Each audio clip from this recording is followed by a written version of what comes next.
It's a pleasure to welcome a very old friend of mine, Professor Wolfgang Schulz. I would do it in German, they have to say Professor Dr. Wolfgang Schulz, who is the director of the Leibniz Institute of Media Research at the Hans-Bredow-Institut. He is also the research director of Humboldt Institute for Internet and Society and professor of media and public law, including theoretical foundations at the Faculty of Law at the University of Hamburg. I have a feeling you have more titles, but I'm going to stop here. Welcome. It's wonderful of you to do this. This is also the last talk of our Tuesday series, and so thank you all for being a loyal audience. We'll see you next semester when classes begin. We can go looking forward to it. Yeah, thanks so much for the invitation, and thanks for being here at lunchtime. I will talk about European regulation. I hope you still have appetite after that. As you can see already from the title, I'm not a big fan of some of the regulations that Europe has invented right now. And in the next couple of minutes, I would like to argue why that is the case. But there are some things I believe are interesting for a broader community thinking about legal concepts, about legal theories. And so it's not all bad, but nevertheless, there are some problems I would like to highlight. So this technology is invented in Israel, commercialized in the US, and regulated in Europe. Is something that I'm not sure who first said that, but it's something we cite very often, and I think there is some truth in it what regards the regulation part, that Europe is very good in regulating things. We have been, I think, the first big player, at least globally, thinking about comprehensive AI regulation and other things, but sometimes we are not the first to invent technologies or to bring them to the market. There are exceptions, and but in general, I think it's true that regulation is our thing in Europe. But, and that's the point I want to make, it's very often not really consistent, and the approach of the EU especially has been in the last years to come up with regulation where you just throw things in the air and see what sticks, which kind of regulation, what kind of instrument, what kind of approach is actually successful. That's not necessarily a bad thing, that can work, but it comes with a cost, I would say, because consistency and the links between different parts of regulation are sometimes missing, and that can have consequences. What we can do, at least, is, in terms of volume of regulation, to be kind of front runner. What you can see here is the famous blue wall. I'm not sure whether you have approached that already. That has been invented by someone who is consulting a member of parliament, the European Parliament, and it has become famous as the blue wall of European tech regulation. It's just it's too small for reading it. What I want to make the point is that there are a lot of different regulations and different categories dealing with the digital sector, and that can be seen as a kind of protection for European consumers, for European rights. It can be seen as a kind of entry border for companies from abroad. I will today only talk about two bricks in this wall. The first one is the Digital Services Act. That is, most of you will know that, one of the cornerstones of European digital regulation, specifically addressing platforms like YouTube, TikTok, and others, but also smaller ones, but a different approach of regulation. So that's one thing, and the other thing I will touch briefly is the recently enacted AI regulation. An interesting thing for insiders of European regulation is that more and more the European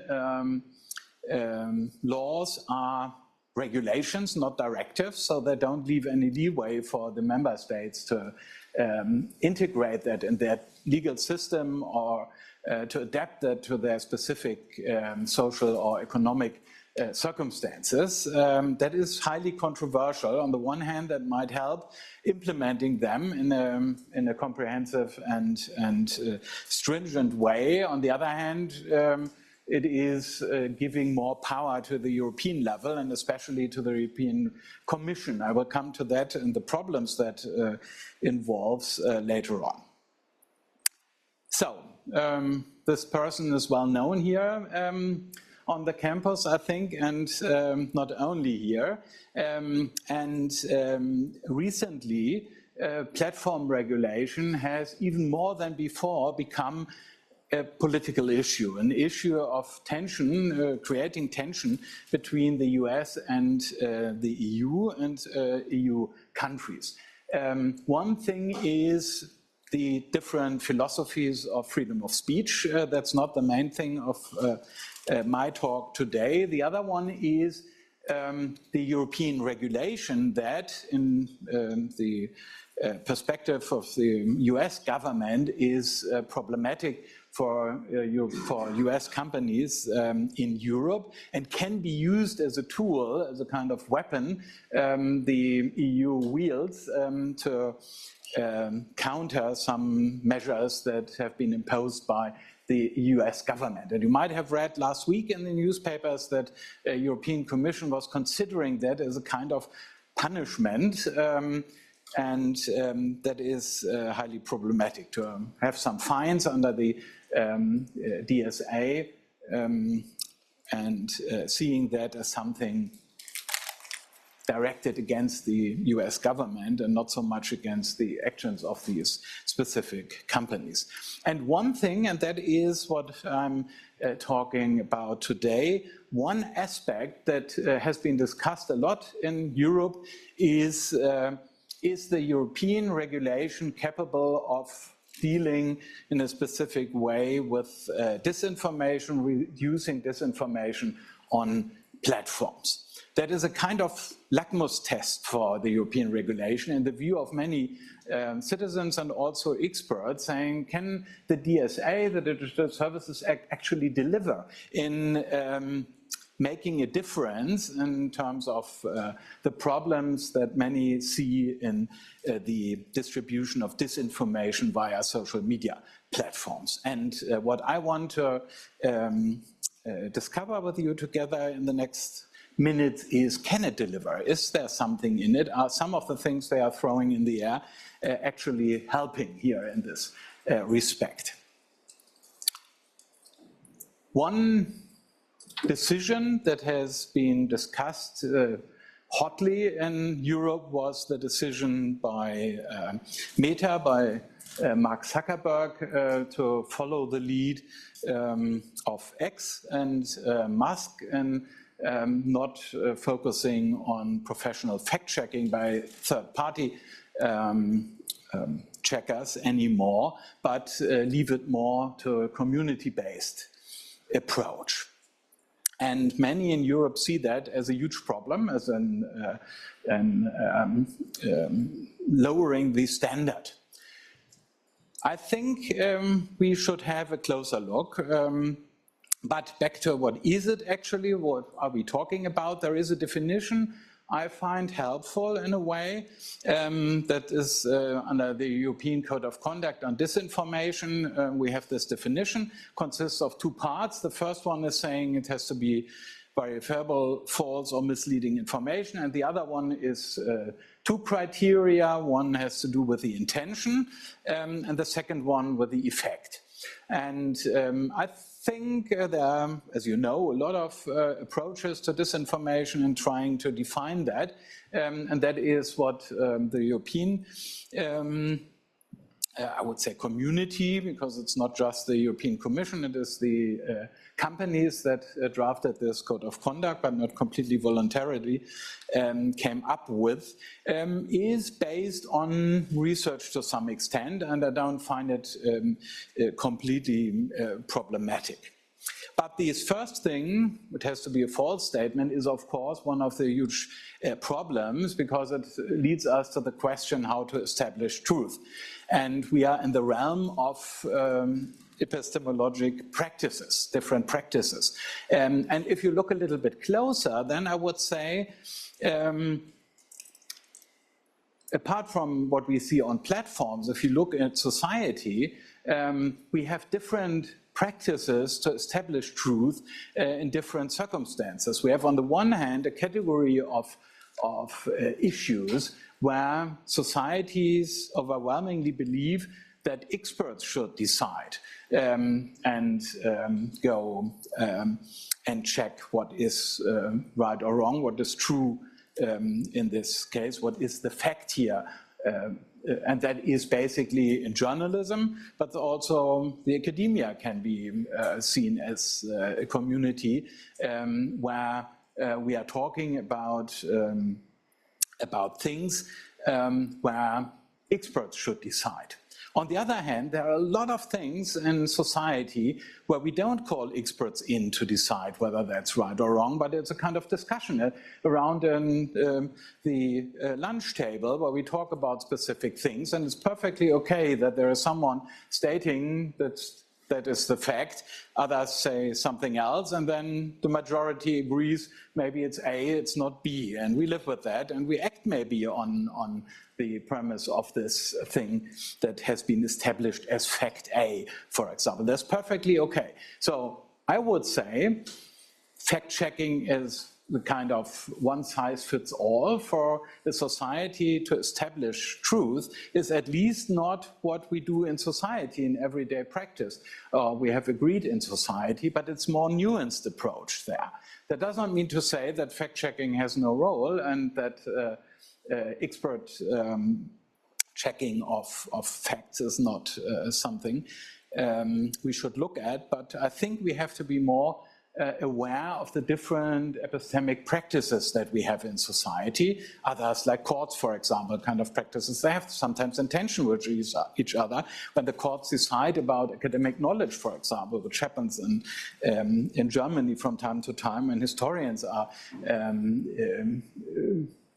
challenged in public because they say something which people say is offensive to someone in their family, for example, that has happened, and courts decide, no, the fact is different than the historian said. Then we have two epistemic practices, the courts with evidence, procedures and things like that on the one hand, and the academic community with their standards of establishing what is the fact on the other hand. I find that hugely interesting, and in Germany at least this is governed to some extent by the constitution and the academic freedom that is predominant here under the German law, so that the courts cannot just take their epistemic practices and say, no, the academia is wrong here. We have had cases in that respect. So the DSA, I talked about that already, is what does the DSA say to this establishing truth, disinformation? Is fact-checking mandatory or is it not? Can we find something in there? This is a very German thing. It's a commentary on the DSA and the DMA, and it was one of the biggest mistakes we have made in the last 24 months to decide to edit this commentary, because it's 30 authors, it's I think 1,800 pages. Was a nightmare to coordinate that, but it's there now. It's not just a picture, it exists, and that is why I think it's helpful, and we can use the sources to look into the DSA and see what does it say about disinformation. I will have 3 steps to look into that a little bit more deeply. The first one is I look into risk assessment and risk mitigation. That is one of the elements that is thrown into the air by the DSA. I think it's a cornerstone of the DSA regulation. The second one is, we can say, maybe protection of journalism is something that helps against the problems of disinformation. It's not so much about deleting it or banning it or whatever from platforms. It's better to support journalism, and to what extent does the DSA do that? I will have a brief look at that, and even briefer look at the AI Act and disinformation later on. And the final point is about implementation. Might be wonderful things in the DSA, but if there is no effective implementation, then maybe it's not really helpful. And that will be my final observation on that point. So, risk assessment. So the idea in the DSA, in Article 34 and 35, is that the platforms, the big platforms at least, like YouTube, Facebook, Instagram, and others, are obliged to identify risks that stem from their platforms. Interestingly, when you look at Article 34, first paragraph, then you will see that the use people make of that is also part of the system, that when you assess the systematic risk, that is something that the platforms cannot control themselves, because what use people make of the service is not completely determined by the architecture of the technology. I find that an interesting thing. I think it's right, because risks come from use. Think about the famous, notorious right to be forgotten. That risk is, the risk for privacy there is a combination of what the search engine is capable of, and that we have established practices that we Google someone when we want to accept a job application, or when we think about considering inviting him or her into our club or whatever. So this combination of social practices and what the technology delivers creates the risk. So I think it's a valid approach. Then they have to assess the risks themselves. They have to come up with mitigation measures of the identified risk, and then they have to be transparent about that. And there is a risk report that it is sent to the European Commission and later on published, so that the general public, but also NGOs, academia, can make use of what comes out of that. So in principle, I think it's a good idea. The law in the books, how does it look like? Sorry, it's very fine print, but we only need 2 lines here. When we look at Article 34 again, I think there are basically 2 elements that help us with our disinformation issue. The first one is that risk is the dissemination of illegal content through their services. Disinformation can be illegal in some European countries, but only specific disinformation is. Not all disinformation, according to the definition above, is illegal in European countries. So partly that might help to cover that. And the second one, and that is more problematic, is that actual or foreseeable negative effects on civic discourse and electoral processes is to be considered in risk assessment. I think that's interesting, at least, but problematic as well. And you will see that that has not been covered so well with the first risk reports we have seen. Risk mitigation, Article 35, what the platforms should do when they identify and assess the risk. Here, there are 2 things, again, that might be pointing to measures that can deal with the disinformation problem. The first one is that content moderation is mentioned explicitly in the text. And the second one, but again, that is something that is only very specific and does not cover all disinformation, is that when it's created, information creates the impression that it has to do with a specific person, but it is not this person, so there's a deception there that is covered here as well. So at least the law in the books, to some extent, cover disinformation, and but not explicitly. So there is no definition of disinformation in the DSA. There's no direct mentioning in the recitals. There is, but not in the text specific. But there is some reference in the law that might help us.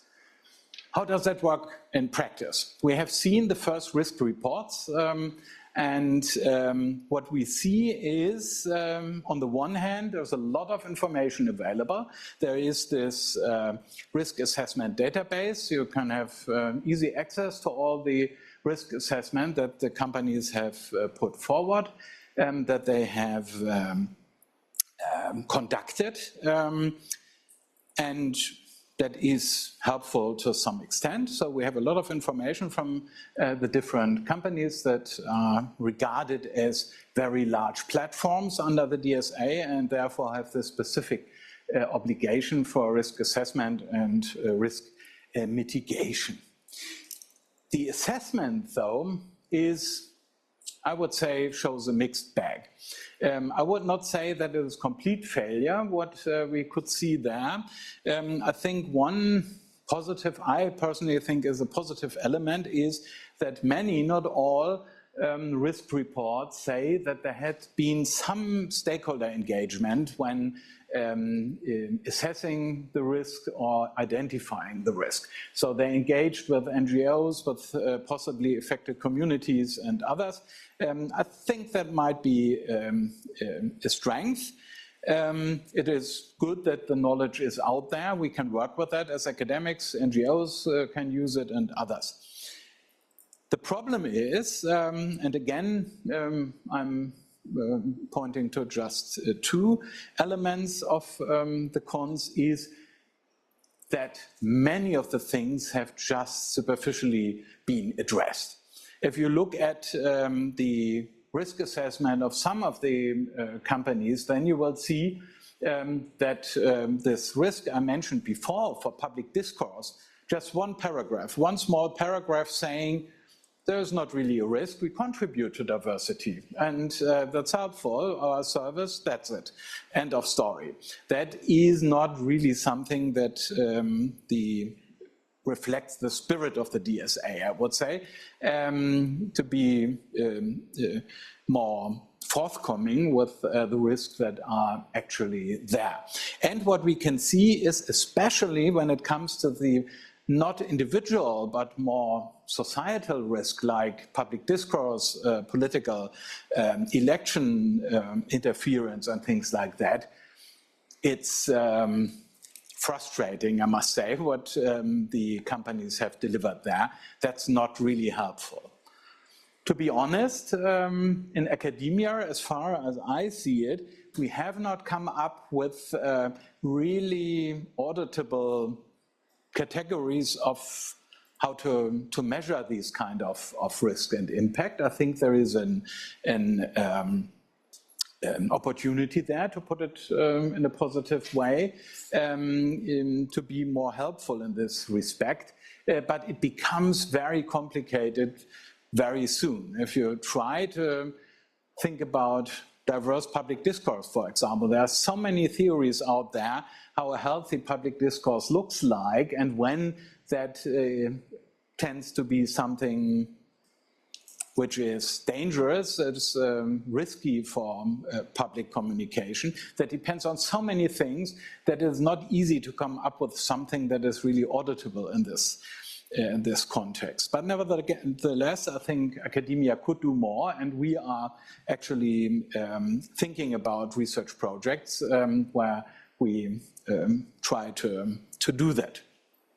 Let's go back to the idea at the beginning. Can we use this instrument to say Zuckerberg has to re-implement fact-checking? I would say no. We cannot say that on the basis right now of our understanding of risk and risk mitigation. But, and that's the big but, I think it's still too early to tell whether this whole system of risk assessment and risk mitigation works or not. I think it can go both ways. The good thing is, or the good idea, the ideal is to say that can be a kind of race to the top, and that was the idea with the risk assessment from the start, saying that now NGOs engage and say that cannot be true, that's just one paragraph on public discourse. There are these kind of problems, and here are the studies, and here you have to react to that in the next risk assessment report and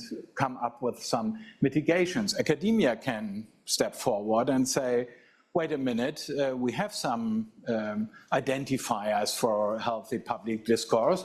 There was nothing in your report about that. That is an actual risk, or at least a foreseeable risk. Now, at least it is foreseeable because we have told you. And so that could be the good story of the risk assessment and risk mitigation, and I think that was the idea. I think it's still possible, but that depends on interaction with academia and with civil society, I would say, because the companies themselves will, I would say, have no incentive to do more than they have done already. The second thing, what is possible, is that we have a kind of infinite proceduralization, because this whole thing, the whole DSA breathes this kind of procedural approach. It's not so much about compliance, giving very exact numbers, criteria, which the European Commission as a supervising body can use, say you have violated that, now fines. But it is more, you have to have this procedure. And what is possible is that we have more and more procedures and without effect, apart from more jobs for auditors and lawyers. So you can really feel when you read the reports, I would say, it's a very personal impression, that there was the idea in the companies push to legal. We don't really want to deal with that. The law department has to come up with something that helps us to fulfill our obligations, but it has not been really used as a tool where they can learn about their risk. That might be not true for some companies, for some parts of companies. The big tech is, as you know, not just one monolithic block. There are different departments, they have different interests and different stakeholders they are working with, but anyway. So I think it's still too early to tell. It might be a success story, but as far as I'm concerned, it is not a success story right now. The next thing, briefly, is protection of journalism. I started saying we are talking about disinformation. One thing is to identify disinformation, to get rid of it from platforms. We have these epistemic problems I've mentioned before. But maybe at least the DSA can help in stabilizing journalism and so have some kind of, not fact-checking the individual piece of content and labeling it, but making sure that the true information is out there and people can contrast that. To what extent does the DSA do that? I would say very little. There's one element in the DSA that helps players like traditional media. And I will make that very briefly, but I feel very passionate about that because I think it's a really clever move of regulation. And that is that Article 14 of the DSA uses something I would call hybrid governance. I talked about that here in this very institution a couple of years, 2 years ago. So I will be very brief, not to repeat myself, but I think it's an important element in this context.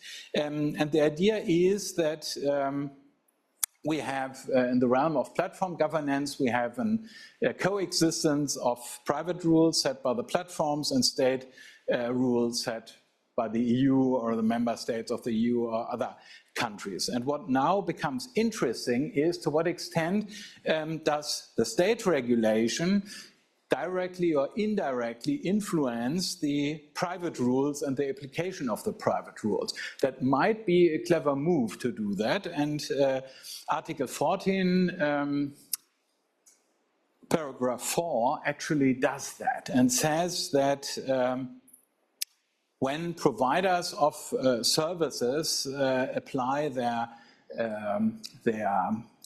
community standards, for example, or other rules that they have designed, then when implementing them, when applying them to content, then they have to respect the freedoms enshrined in the Charter, the European Charter of Fundamental Rights. And there we have the pluralism mentioned in Article 14, and we have also the Article 11 in the Charter, which talks about a pluralism of the media as well.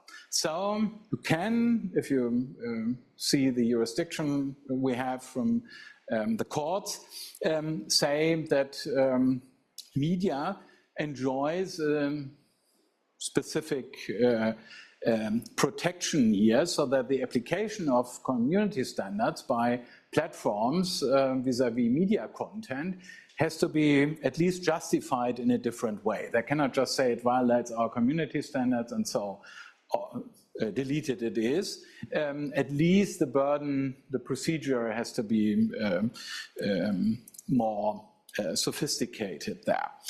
That's a weak instrument, but nevertheless, I'm sure that we will see more legal challenge where when there is some action taken against media content, that they will say Article 14(4), you cannot do that simply, that's violating our freedom of speech. It's an extremely interesting thing because you can see it as a kind of direct application of fundamental rights, and that private companies have to respect them. So we see a lot of academic work around this Article 14, and I completely understand that because it's an interesting approach, I would say.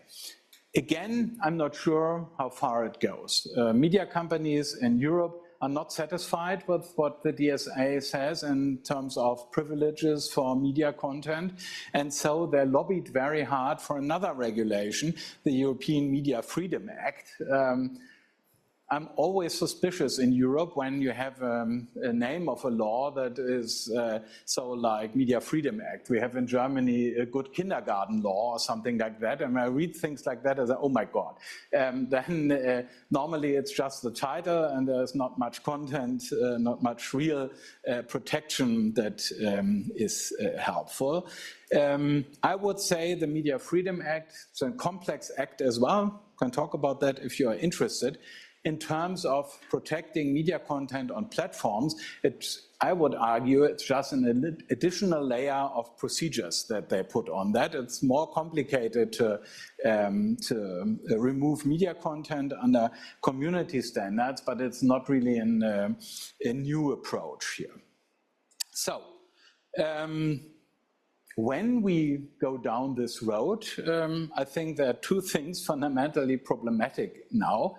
The first thing is, what is media right now? What falls under these categories? That might be legally easy because we have some jurisdiction, we have some court's decisions about media under Article 11 and Article 10 of the European Charter of Human Rights.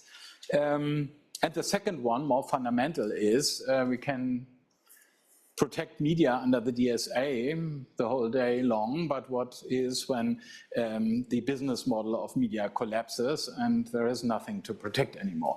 You all know that right now they're in turmoil again, the media, because of AI and the merging of search and Gen AI, and that is something they worry a lot about. So, this is not being answered by the DSA or the Media Freedom Act, but again, it's maybe a little bit of a puzzle piece of combating disinformation, this media protection element. Very, very briefly, the AI Act, again, a wonderful commentary. Again, the AI Act is an interesting instrument. I would say, again, it is borrowing some basic elements of the DSA, I would say. That is, first of all, these transparency focus. And the second thing is this procedural focus, like risk assessment, again, in a different form than in the DSA, but nevertheless, the idea of identifying risks, mitigating risk is something that plays a role here as well. We find nothing in the AI Act specific about public discourse and the things that have been identified as risks in Article 34. So in that respect, I think we shouldn't expect much. What is possible, maybe, I cannot say that right now, is that this problem I mentioned before, that media content is used by Gen AI crawlers and crawled by Gen AI companies, and that is to some extent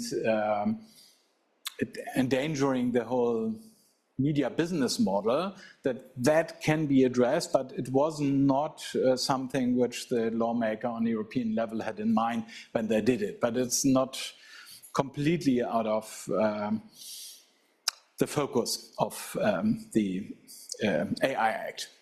We are doing work on that, but I cannot present that right now because we have just started, and but it's interesting to see to what extent the AI Act can deliver here. So, my last point is enforcement. What can the DSA, I'll go back to the DSA, but similar questions arise with the AI Act as well. What can be done? Has it teeth to do that?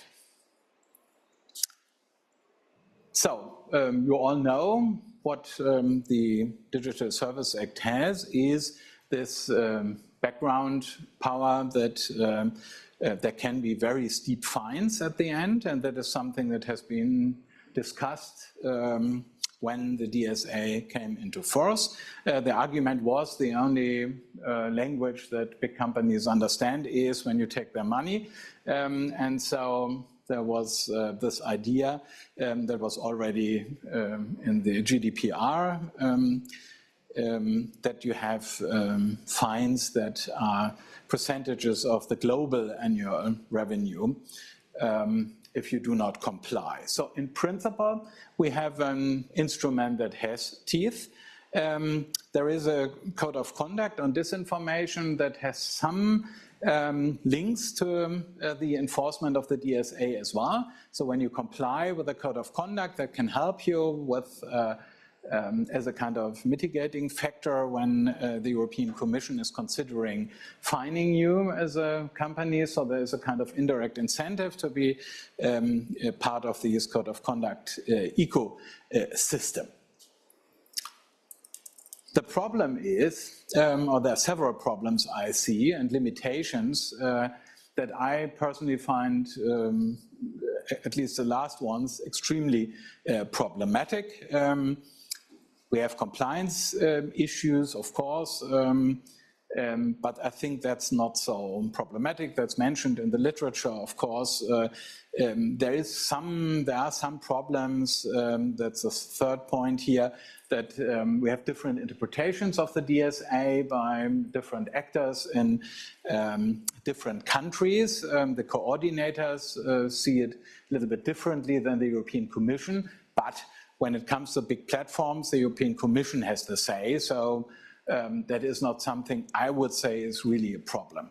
The last two things worry me really, and that the first one is when you look at the DSA and this throwing things in the air, you have risk mitigation, you have trusted flaggers, you have arbitration systems. Everything that you can imagine in platform regulation has been given a place in the DSA. That is this throwing things in the air. That means that the DSA is not designed as a regulatory tool like you have in telecommunication regulation in Europe, for example. There's a set of goals, there's a strong regulator, and this regulator has instruments to make sure that in each decision this regulator takes, all the goals are considered, and so a regulatory process that ideally at least leads to a better fulfillment of these goals is in place. That's not the case here. You do not find really aims of regulation in the DSA. You find some notions at the beginning that fundamental rights and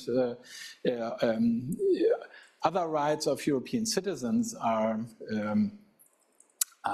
in the focus of the DSA, but that's not as precise as the aims that you have in telecommunication, for example, which is a role model, kind of what I understand as this kind of regulation that gives the regulator the opportunity to influence behavior of companies by using different levers that the law provides. And that is why now the European Commission looks a little bit helpless because it is not a regulatory instrument that the DSA has provided. And we always ask, what have you done with the cases with TikTok or with Meta? And we receive no answers. It's a case under consideration, and we'll see what comes out of it. And I think that is not really the problem of the Commission, that is a problem of the legal instrument, because it is not designed as a regulatory tool. And the second one, and my last point here, is what worries me is that under the DSA, each and every member state has to establish an independent regulator, the coordinator under the DSA. The Commission itself, which is governing, is regulating the big platforms, is not independent. It's at the same time a political actor, often regarded as the government of the EU. That is not really, because the EU is a very, very complex and unique structure, maybe not completely true, but nevertheless it is a political institution for sure, and also a regulator. And now that can influence a decision in different ways. It can be that the Commission sees that you have to apply the DSA because there is some infringement, but it's not politically opportune because it would antagonize the US even more, or the US government even more, or the other way around. You can be tempted to use it as a tool, as a weapon, even though maybe it's not really clear whether there is an infringement or not, but it's opportune to just create an attraction, at least, point to a problem and give a signal to the US government. I think personally, as a kind of very traditional rule of law person, I would say that's not good. It's this kind of mixture of political and regulatory function is a problem, and we will want to come up in a project that we are conducting right now with a suggestion how an independent entity on European level, maybe as part of the European Commission, could look like. That could be the future regulator under the DSA, but also maybe future regulator in the AI Act. So, if we look what sticks, not that much, I would say. We have seen risk mitigation to some extent, but at the moment I would say it does not really provide any clear clues whether fact-checking, for example, is something which needs to be as a mitigation measure or not. That might change when this race to the top will materialize, but as I said, it's problematic. With protecting media, just some elements, but the main problems are not addressed by the DSA. We have this enforcement issues that worry me most. So maybe just too spaghetti, and even they are on slippery ground, I would say. But nevertheless, I'm an optimist, and so I think it's still possible that it evolves in a way that it is helpful for European citizens and might be something interesting to watch from abroad and see whether some elements are helpful for other jurisdictions as well. So, thanks a lot.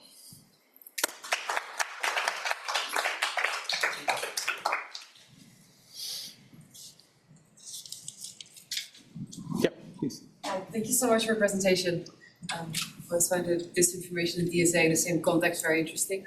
I have one question, it's a very conceptual one. It's about the qualification of disinformation, not just your presentation, but a bit more broadly, especially if you position it in a legal framework like the DSA. I wonder whether it even matters to make a differentiation between false information and misleading information, because I think, well, personally, I think ultimately it's about the harm or the foreseeability of the harm that attaches to it, because that's the kind of consequences that also the DSA aims to regulate. So I wonder what your view on that is, like on that conceptualization part. And for time's sake, I'll keep my other questions for after. Yeah, I think I completely agree. I think the harm element, and not so much whether it's something that has to do with truth or not, is important, and I would start with that. We actually did a study for German media regulators about the disinformation, and our conclusion was a little bit like I understand your intervention, that we said to link regulation to the distinction true or not true requires some epistemic practices that are not scalable. And so you can only reserve that for very specific issues that can, in a court-like system, be solved. Otherwise, you do more damage than it's really helpful. So I couldn't agree more. On the other hand, what the DSA does to do it, to give some credit, is that it is not defining disinformation in the act. So it's just saying, and so it's delivering a little bit in this respect, just saying we might have problems with public discourse, we might have problems with election, and you have to assess platforms and you have to come up with mitigation measures. So only the code of conduct, or the former code of practice, is making this kind of definition. But I completely agree. I would say harmful content is the main thing we are talking about, and whether it's true or untrue, as soon as you enter this kind of territory, and I would argue that misleading is in the same category, because it's misleading if you understand it in a way that it has to do with the information value of the statement, then you are in the realm of true or false again. And if you are not making this association with, then misleading is a little meaningless. Then you would just say harmful communication or something, and not really say why it is harmful. So, yeah, but basically I would completely agree with that. And our suggestion for the media regulators, they were not really happy with that, is don't go down this road and try to regulate misinformation. That makes no sense. You cannot construct it in a way that is consistent with the German constitution. So I have a question about this proceduralism kind of that you mentioned. I'm a fellow lamenter of proceduralism, or at least excessive proceduralism. So you brought up the telecommunications industry as maybe an example where regulators you feel have better tools at their disposal to nudge things along. Is this right? I'm wondering I'm wondering how much of the juxtaposition between telecom and and the media and social media and these other services, how much of that juxtaposition comes from the fact that the tools are actually better in telecommunications versus whether maybe the regulatory regime is more outcomes based as opposed to procedure based? Is that like part of the distinction or not really? And if not, I'm wondering what some of the tools are, since I don't know the EU telecoms regulations. Yeah, I think it is. So first of all, I think you have. It's completely right. That's not easy to compare different legal fields because there are always so many specific elements in there. Telecommunication sector is a specific sector, specific structures in terms of company size and dependence of companies on infrastructure and things like that. It's not completely the same as the platform sector. So this kind of comparison is always dangerous. I wouldn't say, though, that it is completely outcome-based in telecommunication. And I could imagine a similar kind of regulation in the DSA world as well. So in telecommunication, for example, what you have is that if you have a monopolist, and then there is something like ex-ante price regulation in Europe. So when you are telecom system operator and you are dominant on the market, then you have to say, I sell this kind of service to my competitors for a specific price, and then the regulator is controlling this price. And when the regulator controls this price, then the regulator considers all the aims of the regulation. So it does not only say, is it fair for the competitor? Can the competitor then make offers that on a second level market and compete this predominant operator or things like that. But it also considers whether that gives incentives for creating infrastructure, which is another aim. So it's a very complex thing that each and every decision about a price and telecommunication regulation is done against the background of all these aims. And and what the outcome is there is open as well. It is always about just giving an impulse and then seeing what happens. Maybe it does not create infrastructure. Maybe it is not the right price for the other companies to compete with the incumbent, or you don't know. Then the next regulatory decision can react to that. So if you have ideally, you have a chain of regulatory decisions. Some researchers have compared with a kind of game playing between the regulator and the regulated. And you have some elements to give a signal, to make a move, and then you observe what happens, and then you make another move, and you hope that that is optimal for your set of aims. What is true is that when we establish that in the DSA realm, then we have to make decisions about some of the things now completely proceduralized, like the disinformation element or things like that. So, so something is to be said for proceduralization in a realm where you don't want the regulator to make decision about content, for example. If you say we don't want that, then this kind of proceduralization is inevitable. And I'm not against proceduralization, but I think the risk is that you can have more and more and more procedures and don't have really a different outcome. Because I have one example, it's maybe I shouldn't mention it because it's a little bit complicated, but it's German public service broadcasters.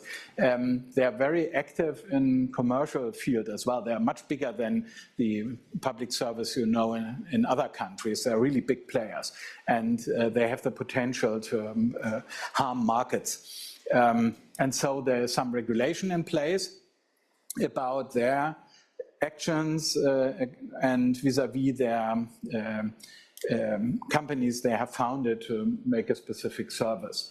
And I was one of the people looking at the first audit reports. And what I said, there was only procedure, and no one could tell me whether they really observed the arm's length principle that the law wanted, or whether there were some hidden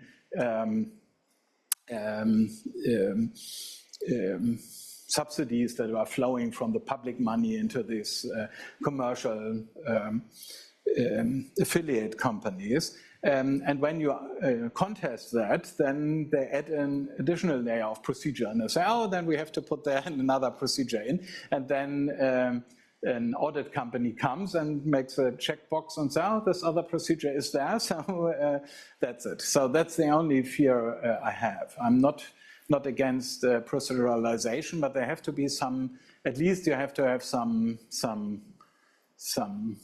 regulatory ground truth, so to say, that from time to time, so you see, is that actually achieving what the law tries to achieve? And if that's not the case, you have to rebalance the whole procedural system. But you are quite right, it's always hard to compare different legal systems because of the specifics. Thanks so much. So I guess I have another kind of conceptual question in the vein of the one that Anna asked. So one thing that always strikes me when thinking about technology regulation is just how much sort of risk management, risk assessment, risk mitigation has become, in a way, the kind of common sense, right? It's the natural way that we have of addressing these issues. And I was wondering if you could speak to that a little bit in the context of the Digital Services Act. I mean, in many ways, the frame of risk management developed in response to things like nuclear disasters, right? Potential environmental consequences, and there, are certain things about risk assessment practices that are freighted with the baggage of their origins and whatnot. But I guess what I'm just interested in is to what extent are some of these technological systems just kind of different entities? Does thinking in the risk mindset hamstring us when thinking about how to possibly regulate and what to do about them? Does that sort of reflect a certain posture toward those companies? And just because you bring up the disinformation thing, I was recalling a piece by Agustina del Campo from Argentina, talking about how we tend to think about disinformation and focus really on the kind of large technological systems perspective, right?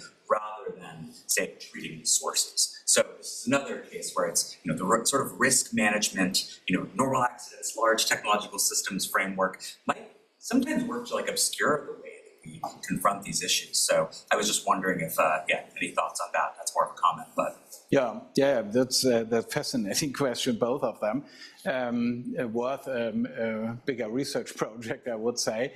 To the last one, I mentioned already our study that we did for the state media authorities. And what we did there was that we actually tried to map all the actors involved and not just looking on the platforms, and see in which case it's helpful to look at the platforms, at the ones that maybe amplify the problem, at least if they're not creating it, and they're amplifying it in a way in which that makes no sense. And to do that, you have to get a picture of all the different motives of the different ways, for example. There are some people just want to earn money. On the other hand, people wanting to have a Brexit, yes. They don't need money, they put money in that. And so it's a completely different mindset of actors and might require completely different ways to deal with that. So this focus on platforms is problematic, I would agree.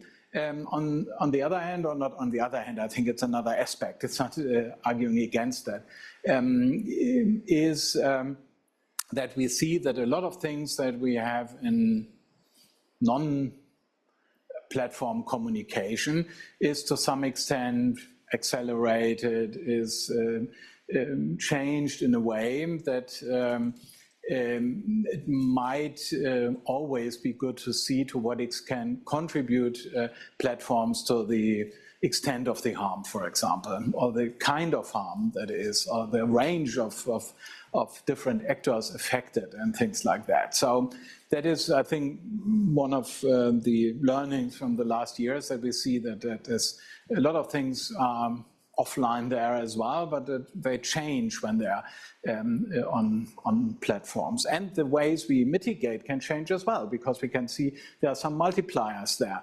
And maybe it's not good to look at the ones that create and distribute the disinformation in the first place, but to look which hubs multiply that. If you want to do that, I'm not arguing to do that. There might be good legal reasons not to interfere at this point, but just looking at that systematically. The first one you mentioned, I agree in a way that when we have some underlying concepts, philosophies in our regulation, then you buy in a lot of assumptions that might be not true. And I think even more problematic in terms of the risk assessment is that the idea comes from financial regulation. The systemic risk, the term systemic risk is, you can see that in the recitals, at least to some extent borrowed from financial markets. But I would argue it's completely different there. When systematic there means that the system of finance, borrowing of money, stability of the monetary system and things like that, that this system is problematic. What the DSA means, as far as I read it, is the socio-technical system that causes the risk is there. Other parts of the DSA systemic might mean something else. These emergency elements, their systemic means something more similar to the financial market, I would argue. So you buy in a lot of assumptions there, and that is true there. Another thing is that in the fields you mentioned, nuclear technology and others, we really talk about risks and the specific definition of, do we know something about how likely it is that it happens? And very often here we just say risk and mean harms. And so it's not really risk regulation in a way. We have discussed that 10 years ago in legal communities, or 15 or 20 years ago. But the wording is a little bit misleading, I would say there.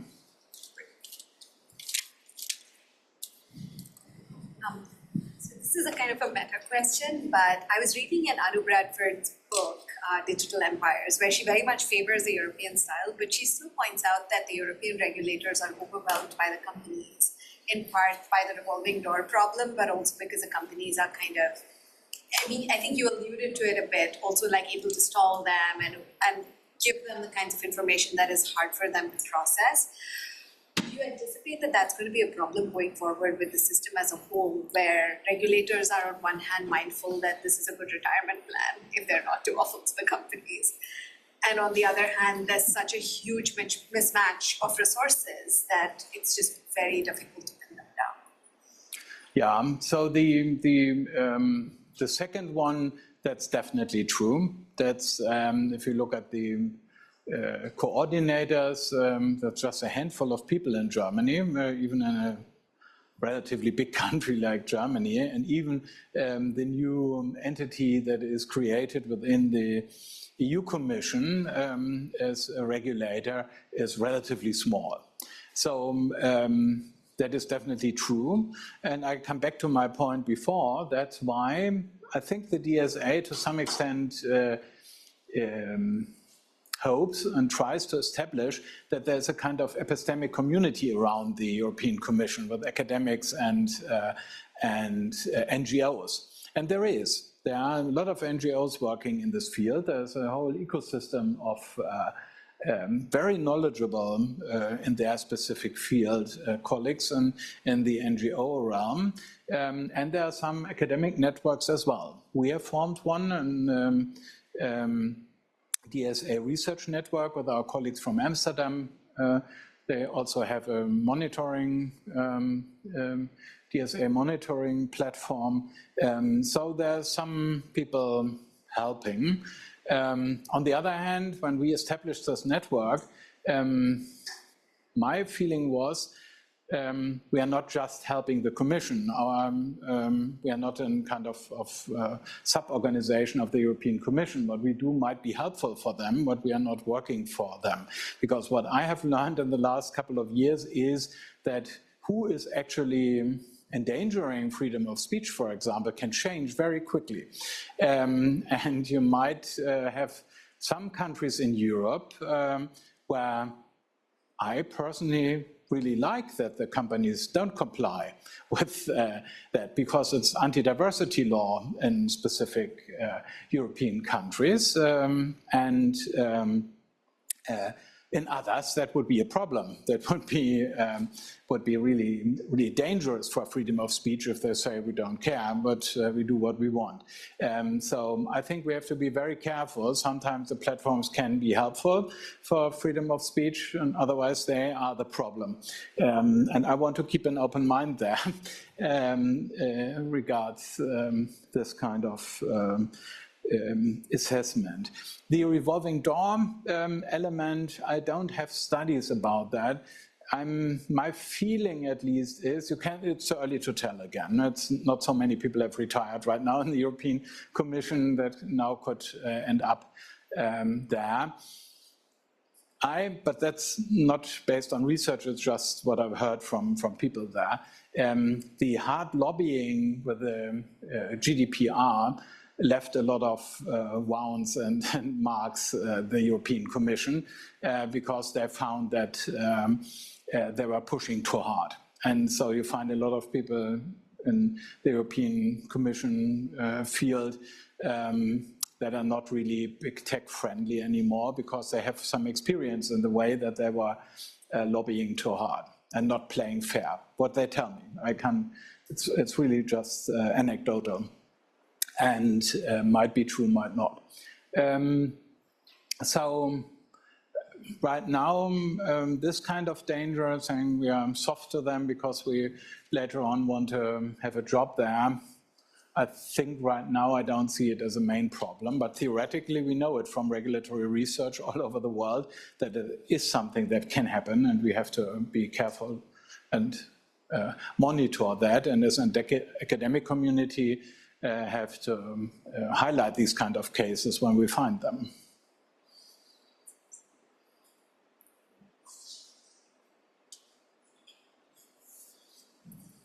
Thank you so much for doing this. It's wonderful of you to come all the way. Thank you. I don't think DSA doubly. Thanks very much. Great pleasure. Thanks so much.